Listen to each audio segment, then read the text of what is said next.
What we're just playing now is this game of whoever's going to cave first, China or the US. In your mind, it's clear that it's going to be the US that's going to have to cave, right? Right, right. I think, again, there's this perception that places like China or Russia, they're, dictatorships, and the people are just groaning and, looking for the opportunity to be free and to be little Americans. And if they can be just prodded to overthrow their governments, they would do it.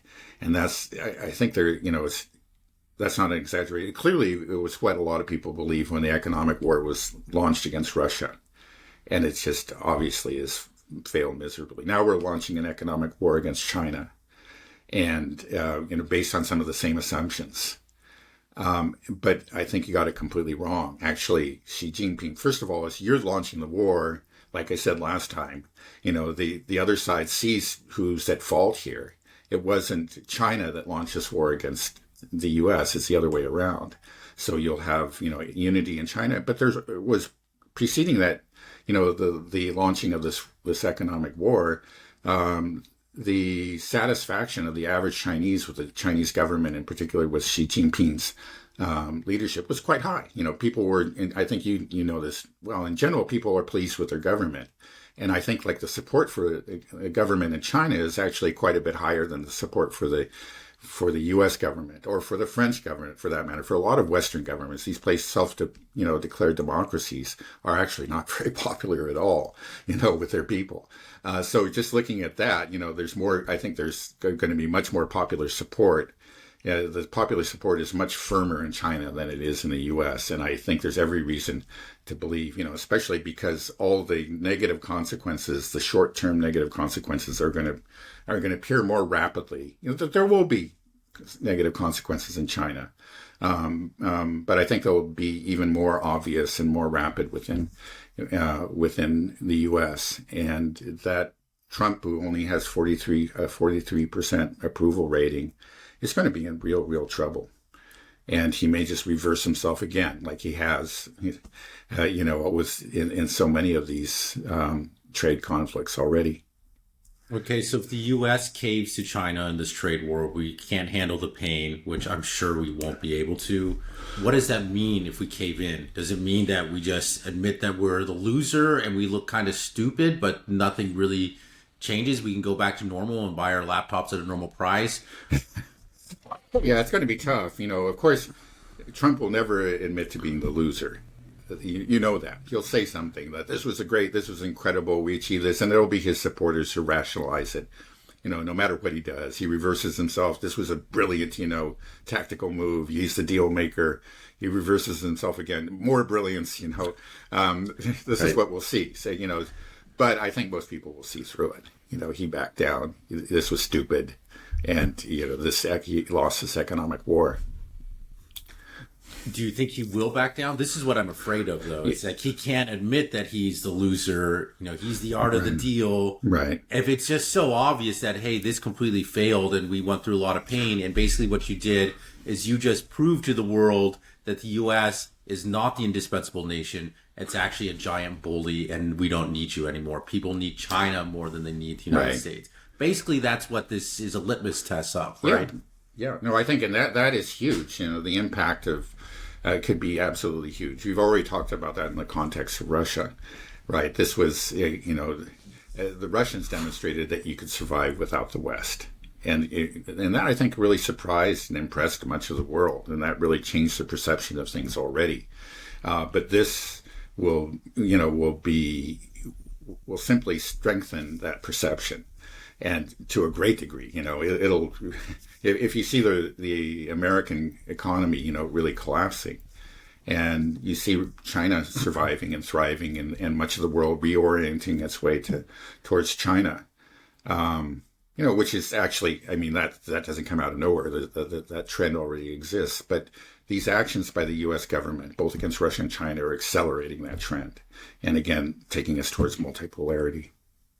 Yeah, it's interesting because we talked about Ukraine as the beginning of the end of multipolarity, stand up, and we talked about kind of there's these three pillars supporting U.S. hegemony, the U.S. unipolar moment, and that's our military might, the economic might, and the moral might, saying that we are the good people. And what I'm seeing is that kind of in Ukraine, Russia has severely damaged that military pedestal, showing that, hey, it exposed the weaknesses and rot within the military industrial complex. We don't have the manufacturing base to produce arms. Russia's outproducing all of NATO 4-1 in artillery shells and many other types of munitions. Our super weapons turned out to be not that super. They never worked, or were only worked for a few weeks before the Russians were able to neutralize them. And then what we're happening in the trade war with China is this is going to completely knock out that economic pillar, that idea of that the U.S. is the economic powerhouse of the world. They are the indispensable nation. You have to do business with the United States if you want to survive in this world. Russia's already actually shown that to some extent through the sanctions, but China is going to be the big one because China is the one that the largest population, or second largest after India. But it's the manufacturing powerhouse of the world, and they will be able to just crush the U.S. consumer. And so I think that is going to completely knock down that economic pillar. And then what we're seeing in the Middle East and with Israel and Palestine is that moral pillar being knocked down. The idea that we are the moral nation, where we are, shaming Putin for doing this, Xi Jinping for doing this, but come on over, Benjamin Netanyahu, come and we will give you 68 standing ovations while you commit a genocide. And everybody can see this huge loss of civilian life that is being brought upon a captive population. So I think it's incredible that all three of these are kind of happening. Yeah. And then we were looking at going to war with Iran, which will just knock down all three of those even more: the moral, the economic, and military. It's done. That's why I just feel like this is it. This is kaput if we do this.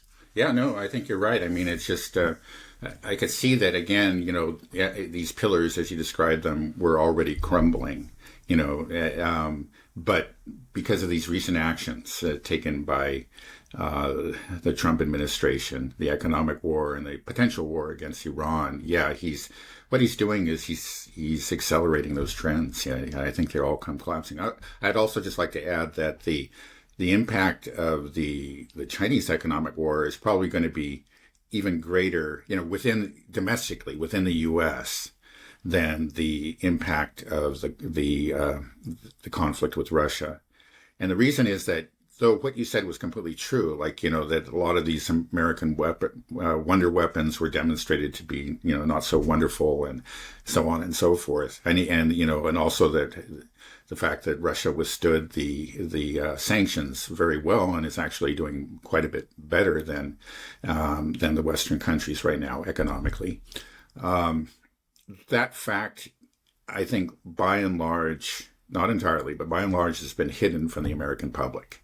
To this day, there's still I read the mainstream reports about the conflict, and there's still stories like the Russian economy is it's just about to collapse, and so on and so forth. And these keep on coming out. So a lot of people who aren't really looking at this very closely and depend entirely on mainstream sources within the U.S. have not been affected that much. They don't understand what the Russia-Ukraine war is telling the world, but the rest of the world, much of the rest of the world sees it now. But in the case of China, this is different because it'll affect our pocketbooks quickly, and that's something that Americans will notice. And so I think it's going to have a real impact on domestic opinion and domestic perceptions. That'll be really interesting to see. Once there's kind of an admission within the U.S. population that, hey, we are no longer number one, does that officially mean that we are, that it's been accepted, that we'll know and that we can enter the multipolar world? What I mean? I hope so. We should just humbly accept and bow out and say, okay, we're just a nation. We're a great power. We love America, but we don't have to rule the war. And again, we're returning to our roots. This is what the founding fathers said. Okay, don't go seek monsters to slay. That said, we're a republic, not an empire. So there's a hope, and there are people that speak that way, but they're way outside of the mainstream right now.